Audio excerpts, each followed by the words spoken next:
Good day everyone, this is Edward Duque from Honda Cars Cainta. Today ipapakita ko sa inyo yung Honda City na hatchback natin na 2023 model. So yung Honda City po natin na hatchback, all hatchbacks po is wala pa po siyang, hindi pa po siya facelifted, unlike sa Honda City na yung sedan po. So ito yung 2023 model pa rin natin kasi kakalabas lang po ng hatchback dito sa Pilipinas.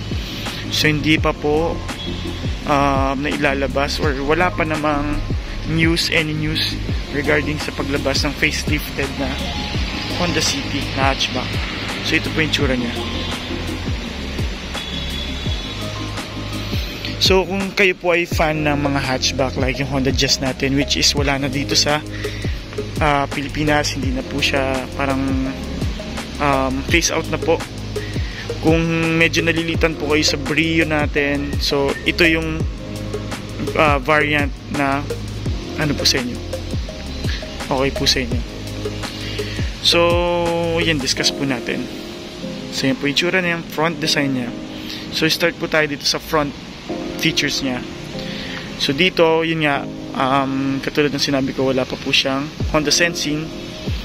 Tapos yung glass po natin, nabanggit na natin sa ibang sa ibang vlog natin, green glass laminated po, kaya medyo mag-green po yung yung glass niya.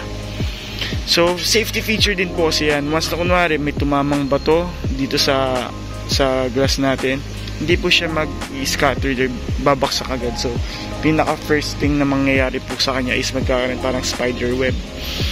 So additional safety po kasi yun, hindi po siya agad babaksak dun sa mga passengers.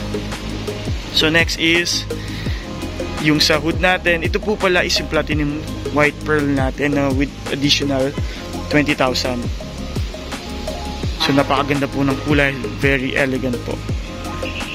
Hood po natin, meron po siyang crumpled zone, and kung di nyo po na itatanong, may mga safety features po kasi yung mga kotse na for if ever na ma-involve sa mga accident, na medyo malambot yung part na yan, para kung may matamaan tayo, yan, medyo malambot yan. May mga crumpled zone po yung part na yan sa unahan. So para at least, ang crumpled zone po kasi, ang kinaganda ng crumpled zone, siya po yung nagmi-minimize ng impact sa collision, para po hindi maramdaman ng impact dun sa loob ng mga pasahero po ng loob ng kotse. So pagdating po sa grills po natin, high gloss black. Yun po, high gloss black po yung grills po natin with the RS badge. Then sa headlights po natin, LED po with DRL LED na rin po. Full LED po siya. Ayan. So yung itsura po ng ang kinagandahan po dito sa Honda City is full LED po sa hatchback natin, ha. Full LED po. Kung mapapansin nyo sa other vlogs po natin, iba po yung itsura ng headlights niya. Tapos at the same time with the fog lights, yung fog lights po natin sa LED rin. Yan. Tapos ito yung pinaka grills natin, para honeycomb po siya. Matte finish po siya. Pagdating dito sa baba, ganun din po. Tapos yan, para may mga carbon design or texture. So ito po yung sa sedan po dati ng 2023 model, ganyan din po yung itsura ng bumper. So ngayon po kasi yung mga Honda City po natin, yung nagkaroon po ng matulis ditong part sa mga 2024 model. Ayan. Tapos sa sides, ang max po natin is 16 inches. Kinagandahan nito, kapareho na siya halos. Yung sa design iba po, hindi ganito yung design ng Honda City natin na 2024. Ito po, yung ganyang itsura po, parang star, ilang spoke, more or less parang mga 15 spoke po siya na 16 inches. Tapos kahit 2024 po siya, naka-gun metallic na, unlike sa 2023 na sedan, yung part po na yan parang alloy lang yung color, parang silver lang. Itong itsura po na to is for 2023 na for hatchback. Kasi yan po yung sa Honda City 2024 sedan. Ayan. Sa 2024, ganyan po yung tsura ng mags. Ngayon po, pag sa 2023 po, na hatchback ganyan po. Ayan. Tapos yung brake po natin is, sa front po is ventilated disc brake. Tapos sa rear po natin is drum brake. Sa side mirror po natin, power retractable na siya, power fold na, with integrated na po yung side turn lamp or yung signal light natin, nandito na, LED po. Tapos, high gloss po yung ano natin. Sa mga RS po kasi natin, high gloss yung mga side mirror.